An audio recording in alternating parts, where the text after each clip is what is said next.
तो दोस्तों नमस्कार, हम सब छी जायला मिथिला हाट तैयार। बस अहाँ सब लागल रहू, हम सब आज जा रहल छी मिथिला हाट और मिथिला हाट के अहाँ के गली गली अहाँ सबके देखाब। बस अहाँ सब लाइक करू, कमेंट करू और शेयर करू। देख लियो मिथिला हाट जायला सब कोई तैयार छी। गाड़ी वही है, पैशन प्रो गाड़ी है और आरजेडी के गमछा है प्लस। देख लियो सब भाई लोग एकदम। अहाँ सब कुछ कह चाहबे? और मिथिला हाट जेबे में रोमांचिक लेबे, आहू सबके लाइव पर देखाब, अहाँ सब देखित रहब और बनल रहो हमारा सब जरे। अभी और आगे जाकर कुछ बहुत सकी है। बिल्कुल बिल्कुल, ये भाई साहब ललित भाई जी के कहलगा बिल्कुल अहाँ सबके हम मिथिला हाट के शेयर कराब, गली गली देखाब, कोशिश करब कि अहाँ सब घर बैठल मिथिला हाट देखू और जते आदमी के घर के फैमिली लौका चार चक्का लौका अहाँ सब मिथिला हाट एक बार जरूर अथी करू।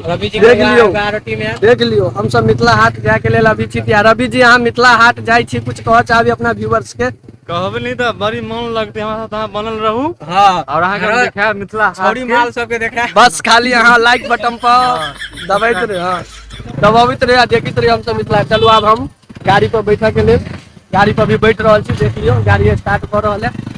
चलो अभी फिलहाल हम बेनीपट्टी के पट्टी शहर में छी। देख लियो बनल रहो हमारा साथ। हेलो हाय गाइस, मिलते हैं हम आगे।